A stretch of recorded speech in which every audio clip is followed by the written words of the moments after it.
Hi, welcome back to my channel. If you're new here, my name is Yaritza and I'm so excited that you're here. In today's video, we're going to be talking about imposter syndrome, how to make friends with your imposter syndrome, and how to use imposter syndrome to your benefit. So let's get into it. So first, let's start with what is the actual definition of imposter syndrome. So according to the Oxford Dictionary on Google, imposter syndrome is the persistent inability to believe that one's success is deserved or has been legitimately achieved as a result of one's efforts or skills. So this pretty much describes my recent experience with imposter syndrome. So let's get into what my experience was and what I learned about it. I was recently in a work trip and it was my first work trip as a content creator. I was super excited to be on this trip because I've been working towards making content creation my full-time job for a while now. And so I was on this work trip and everything was great. And then when I met the other people that were on the trip, so basically my work trip, I was in North Carolina. When I got down to meet the other people that were on the trip, the guy introduces himself to me and he says, "Hi, Tom." And I was like, immediately imposter syndrome just like popped up behind me, and I think I had like a stupid laugh on my face. Nice to meet you. I even forgot to say my name, I think. I mean, I did say my name, but I didn't say who I was representing. I didn't say anything.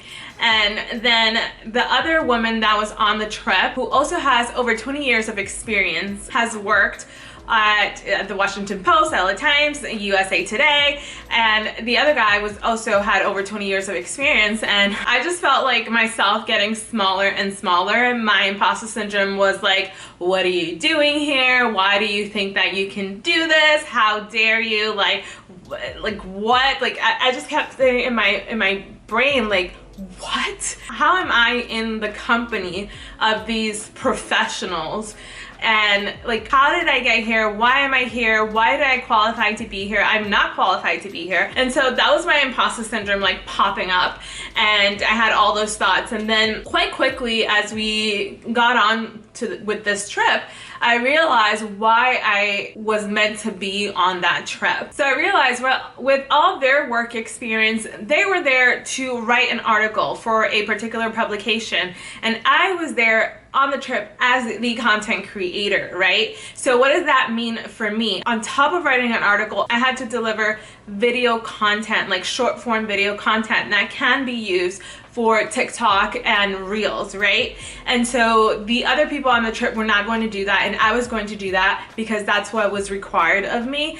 And I realized, oh, that's why I'm here. They're journalists, I'm a content creator, and we can both, all of us, coexist. Of course, I'm gonna learn so much from them, but I think that gave me a little bit more confidence in knowing that, okay, this is why I'm here, and this is why I belong, and this is why I'm on this trip. Just because I've never been published before doesn't mean that I can't write an article. I write articles for my personal blog all the time, even though I do know that writing for a different publication takes a little bit of a different skill set, but I can still write an article. I have my Instagram where I create short form videos. I have my YouTube where I create long form videos.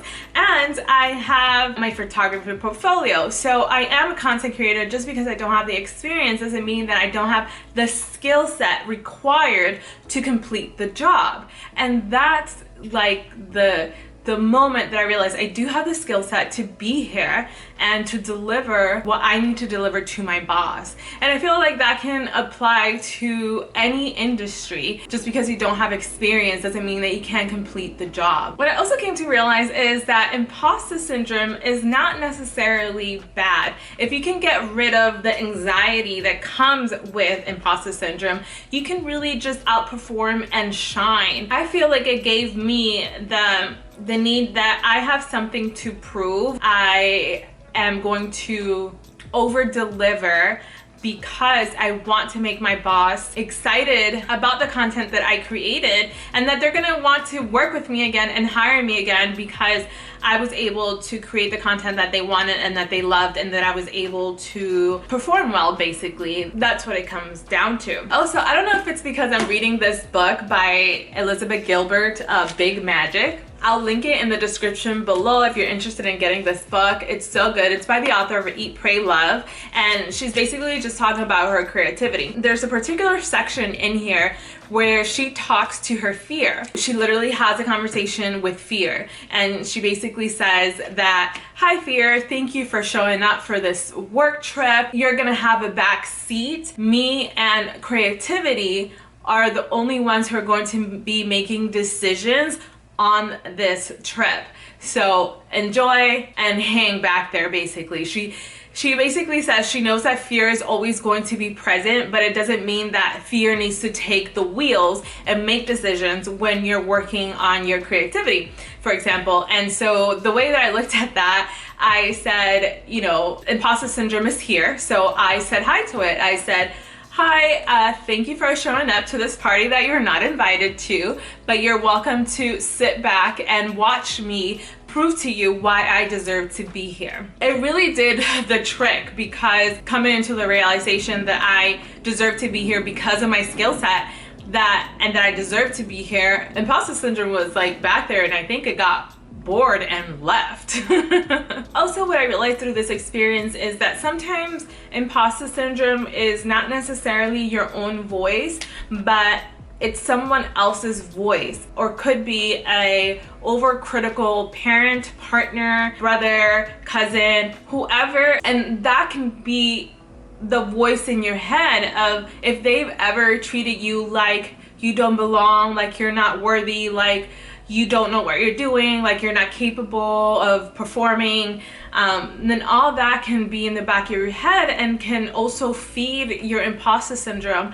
But what you need to realize is that you need to embrace the moment, realize that every moment is a learning experience, that even if you don't know how to particularly do something within your workflow, that you have the skill set to figure it out and complete the project. And I feel like I've had imposter syndrome my entire life, but I've never let imposter syndrome stop me from going after the things that I want.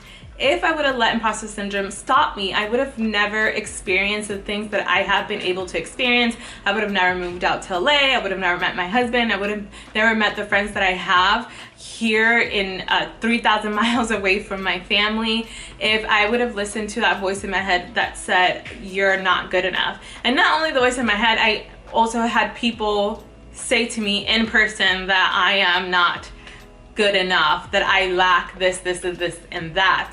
But that's not been able to stop me. And what my recent interaction with imposter syndrome taught me was that it gave me the strength to trust the process, to trust myself in the process. So treat imposter syndrome like an old friend. It showed up uninvited to the party, and you're just gonna tell him to hang back and watch you be the star that you are. So you don't have to convince yourself, fake it until you make it. You don't have to trick your imposter syndrome.